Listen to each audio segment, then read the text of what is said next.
Desire doesn't disappear overnight. It fades slowly, quietly, while you are still trying, while you are loving, while you are hoping. Most people don't suffer in love because they chose the wrong partner. They suffer because they bring the wrong attachment style into the relationship, and they don't even know it. Today, we are going to talk about the 4 attachment styles and why so many intelligent, sensitive, loving people keep feeling anxious, distant, confused, or emotionally exhausted in love. If love feels painful, unstable, or unsafe. This is not random. There is a pattern, and once you see it, you cannot unsee it. Before we go deeper, tell me in the comments, which attachment style do you think affects you the most in relationships? And subscribe. This space is for people who are ready for clarity, not comfort. The foundation of attachment. Why love triggers fear. Before it brings safety, attachment is not about love. This is the first uncomfortable truth. Attachment is about survival. Long before you learned how to love, your nervous system learned how to stay safe, and it learned that through other people. As children, we don't ask, "Am I loved?" We ask, "Am I safe with you?" Attachment is the answer your body gives to that question. Some people learned that closeness brings comfort. Some learned that closeness brings anxiety. Some learned that closeness brings suffocation. And some learned that closeness brings chaos. These lessons were not taught with words. They were taught with presence, with absence, with consistency, with unpredictability. And once learned, they become automatic. That is why attachment styles are not opinions. They are patterns. Attachment is not personality. This matters. Attachment style is not who you are. It is how you learn to relate when emotions are involved. You can be confident at work and insecure in love. You can be independent in life and dependent in relationships. You can be rational, successful, admired, and still panic when someone pulls away. Attachment activates the oldest part of the brain, the part that does not respond to logic, only to threat and safety. That is why love feels irrational when attachment is triggered, because it is. Why attachment hurts. More in modern love. Modern relationships promise freedom, equality, desire, authenticity, but they also remove structure. There is less ritual, less clarity, less commitment language. For someone with a secure attachment, this feels exciting. For someone with an insecure attachment, this feels terrifying. Freedom amplifies attachment wounds. Because when nothing is clearly defined, your nervous system fills the gaps with fear. Especially in LGBTQ+ relationships, where many people grew up without clear relational mirrors, attachment dynamics can become even more intense. Love becomes both refuge and risk. The 4 attachment styles. Overview. There are 4 primary attachment styles we will explore: secure attachment, anxious attachment, avoidant attachment, disorganized attachment. Every relationship is a dance between 2 nervous systems, and attachment styles determine the rhythm. Let's begin with the foundation. Secure attachment.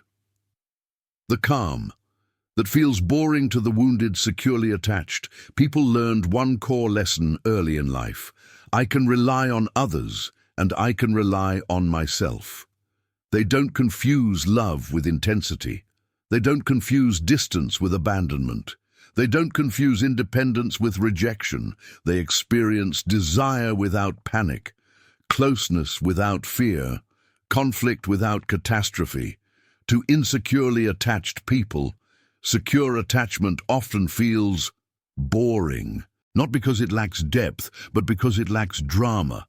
And drama, for the wounded nervous system, feels like connection. What secure love looks like. Secure people express needs, clearly tolerate space without panic, repair conflict instead of escalating it. Don't chase or disappear, don't weaponize silence, don't test love through pain. They assume goodwill until proven otherwise. They don't ask, "Are you going to leave me?" They ask, "How do we navigate this together?" Why secure people are attracted to insecure ones. This is important.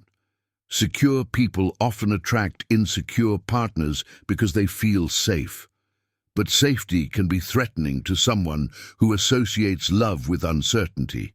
So insecure partners may feel bored, feel suspicious, create conflict, test boundaries. Not because they want pain, but because calm feels unfamiliar.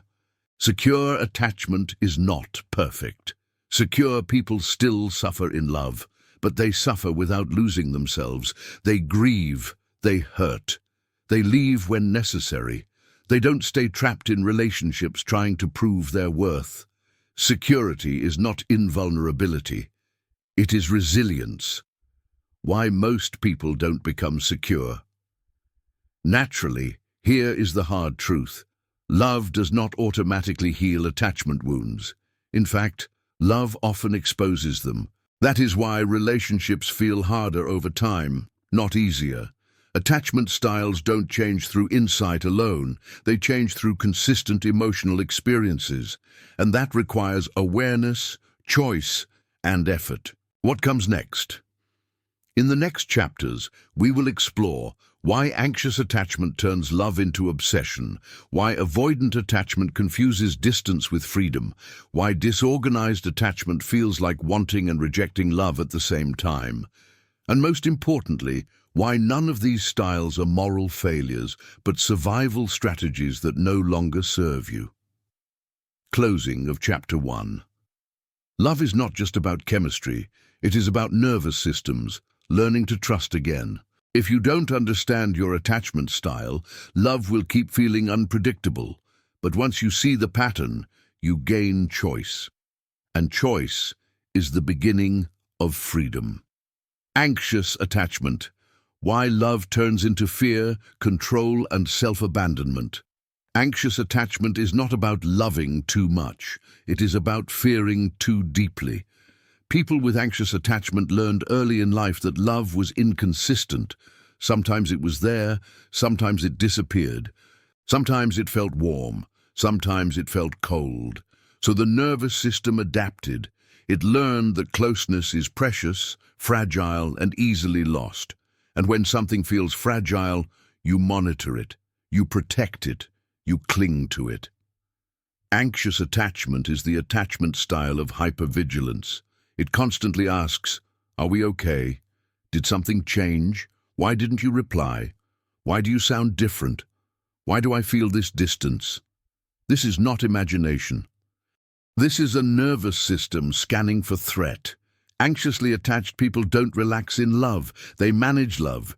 They overthink messages. They analyze tone. They replay conversations. They feel a constant low-level fear of abandonment, even when things seem fine. Love feels like standing on unstable ground. The tragedy of anxious attachment is that the more someone fears losing love, the more their behavior slowly pushes love away. Not because they are unlovable, but because fear distorts connection. Anxious attachment confuses intensity with intimacy. When there is emotional turbulence, anxiety interprets it as closeness. When there is calm, anxiety interprets it as danger. Silence feels threatening. Space feels personal. Independence feels like rejection.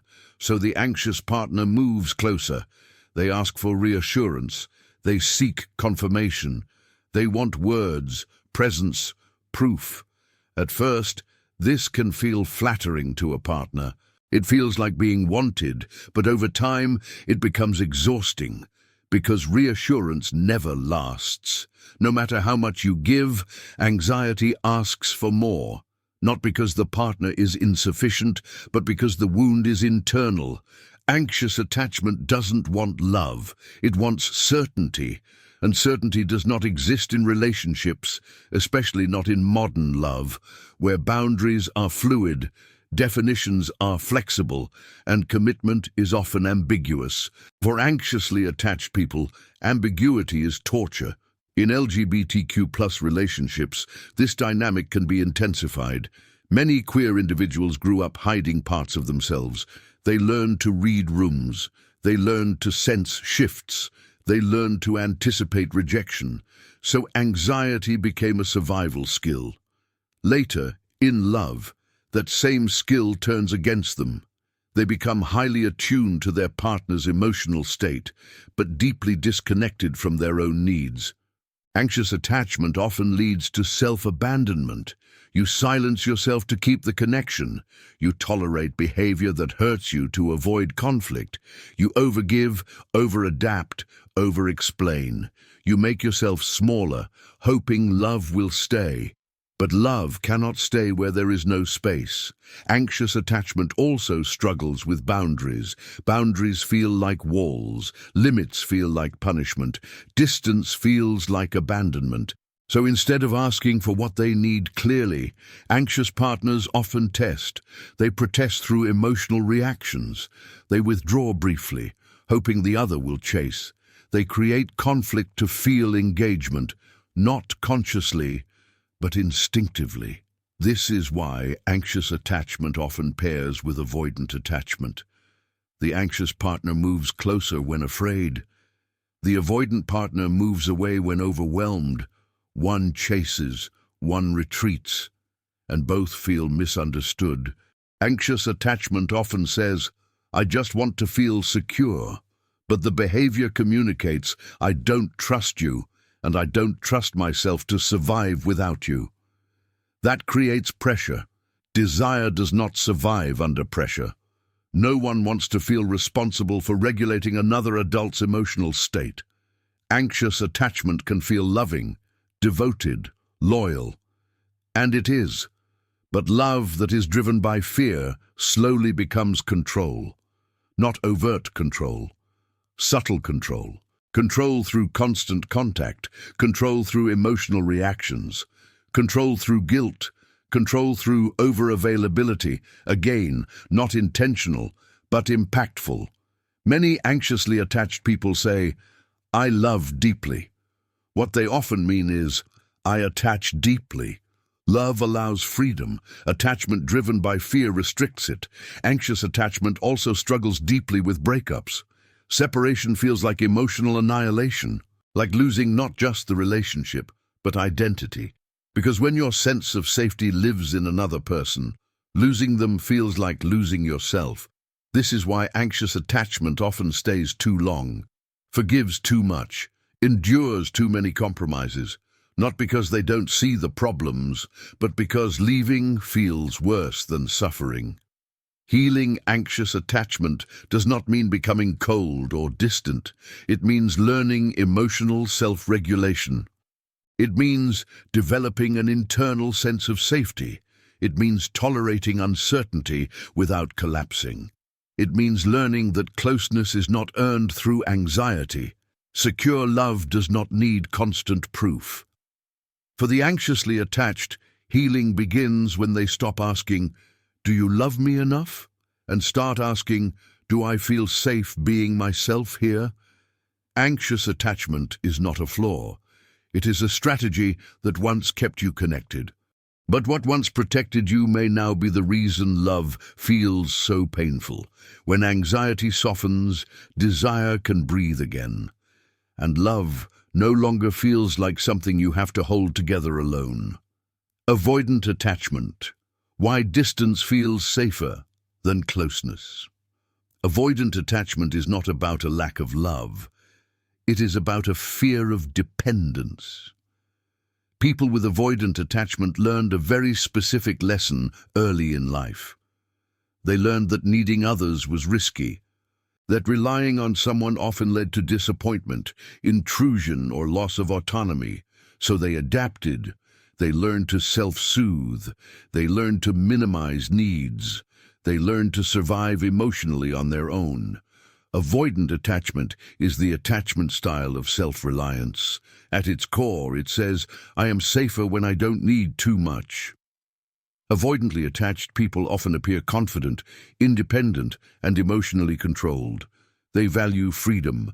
They value space. They value autonomy, and genuinely so. The problem is not independence. The problem is what happens when intimacy threatens it. For avoidant attachment, closeness can feel invasive. Love can feel overwhelming. Emotional needs can feel like demands. So when a relationship deepens, something inside tightens.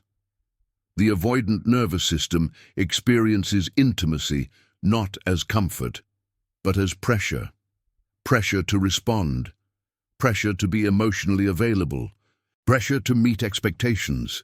Instead of moving closer, the avoidant partner pulls back, not because they don't care, but because caring feels dangerous. Avoidant attachment confuses distance with safety. Space becomes regulation. Withdrawal becomes relief.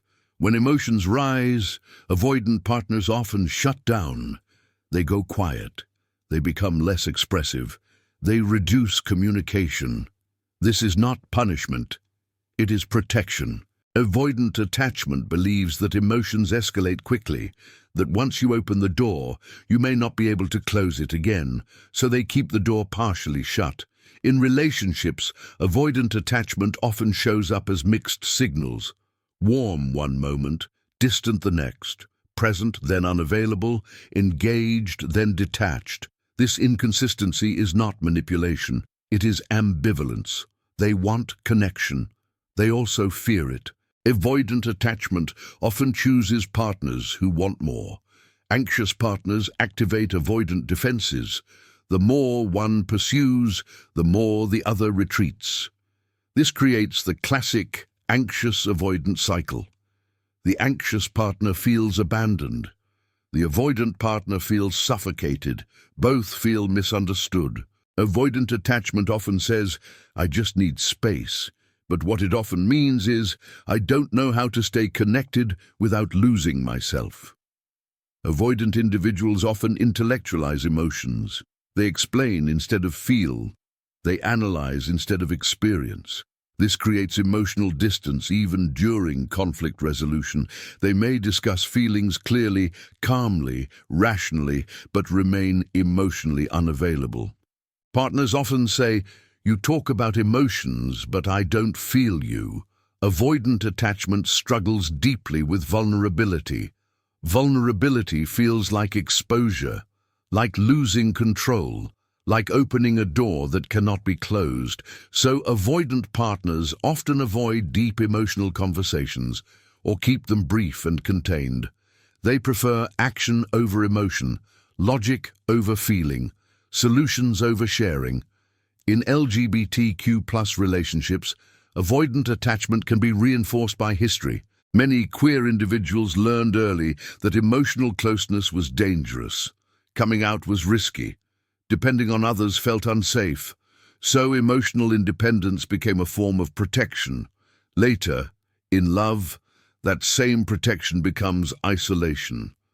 Avoidant attachment often experiences desire separately from intimacy. They can desire someone deeply but feel uncomfortable with emotional closeness. They may feel attraction strongest at the beginning of a relationship or when there is distance. As intimacy grows, desire may fade, not because attraction disappears, but because closeness activates fear. This is why avoidant attachment often confuses love with loss of freedom. They worry that commitment means disappearance of self, that intimacy means obligation, that closeness means being controlled. So they resist. Avoidant attachment also struggles with receiving care. Support can feel infantilizing. Dependence can feel humiliating. They prefer to give rather than receive, to stay strong rather than be seen. This creates imbalance. Partners may feel shut out, unneeded, emotionally lonely. Avoidant attachment often leaves relationships abruptly, not always dramatically, sometimes quietly. They detach internally long before they leave physically. By the time they exit, they have already processed the loss alone. Partners are left shocked, confused, unprepared. Healing avoidant attachment does not mean losing independence. It means expanding capacity for closeness. It means learning that intimacy does not erase autonomy, that connection does not equal control, That dependence can be mutual and temporary, not total. Healing begins when avoidant individuals stop asking, "How do I stay free?" and start asking, "How do I stay connected without disappearing?" Avoidant attachment is not coldness, it is self-protection taken too far. When fear softens, distance no longer feels necessary, and intimacy becomes a place of choice, not threat. Disorganized attachment. Why love feels both necessary and terrifying. Disorganized attachment is the most confusing attachment style to live with, and the most painful. It is the attachment style of contradiction. People with disorganized attachment learned that the person they depended on for safety was also the source of fear. Love was not just inconsistent, it was unpredictable. Closeness could bring comfort one moment and danger the next, so the nervous system never chose a single strategy. It learned to move toward and away from love at the same time. Disorganized attachment is the attachment style of internal conflict. It wants connection deeply and fears it intensely. This creates a constant push-pull dynamic. When someone comes close, the desire for intimacy activates hope, but almost immediately, fear activates defense. The result is chaos inside the body.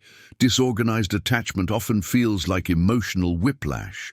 One moment, you crave closeness. The next, you feel overwhelmed. Then, ashamed. Then lonely again. You don't trust distance. You don't trust closeness. So love never feels safe. Disorganized attachment often develops in environments where caregivers were frightening, overwhelmed, abusive, neglectful, or emotionally unavailable. The child learned, "I need you to survive." And also, "You are not safe." There is no coherent solution to this, so the nervous system fragments.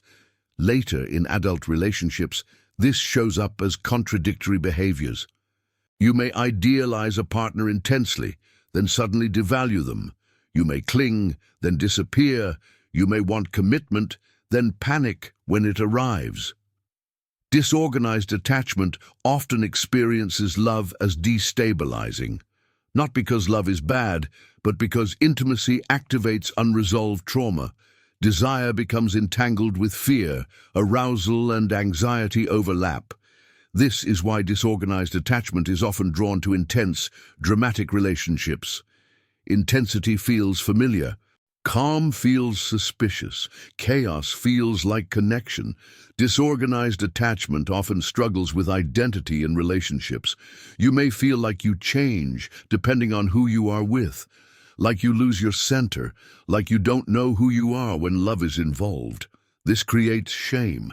Many people with disorganized attachment believe something is fundamentally wrong with them. They say things like, "I sabotage every relationship. I don't know what I want. I hurt people I care about." But disorganized attachment is not sabotage. It is confusion, a nervous system caught between longing and fear. In LGBTQ+ relationships, disorganized attachment can be intensified by layered experiences of rejection, secrecy, trauma, or lack of safe attachment figures growing up. When love was conditional, identity was threatened. So attachment learned to be alert. Disorganized attachment often struggles deeply with trust. Even when a partner is kind, consistent, and available, suspicion remains. The body expects harm, so small moments can trigger extreme reactions. A delayed message, a change in tone, a perceived distance. The nervous system reacts as if danger is imminent. This can lead to emotional explosions, shutdowns, or sudden withdrawal. Partners often feel confused. They don't know which version of the person they will get, the loving one or the distant one. Disorganized attachment often carries deep grief, grief for safety never experienced, for love that was dangerous, for a nervous system that never learned rest. Healing disorganized attachment is not about choosing a side, it is about integration. learning to hold both closeness and distance without collapsing, learning to regulate fear without destroying connection, learning to tolerate intimacy without dissociation. This requires patience. Disorganized attachment does not heal through insight alone. It heals through consistent, safe, relational experiences, often with professional support, and most importantly, with compassion, because disorganized attachment is not weakness, it is adaptation to impossible circumstances. Final integration: why you are suffering in love. Most people don't suffer in love because they are broken. They suffer because their attachment style is running their relationships unconsciously. Anxious attachment fears abandonment, avoidant attachment fears engulfment, disorganized attachment fears both. Secure attachment is not luck, it is learning. Attachment styles are not destiny. They are patterns, and patterns can change, but only when they are seen. Love does not require perfection, it requires awareness. It requires the courage to notice how you protect yourself and ask whether that protection is still necessary. The question is not, what is wrong with me? The question is, what did I learn about love that no longer serves me? When you understand your attachment style, you stop blaming yourself, you stop blaming your partners, and you start choosing relationships that feel safer, calmer, and more real. Clarity does not remove pain, but it removes confusion. And without confusion, love becomes a place of growth instead of suffering. End.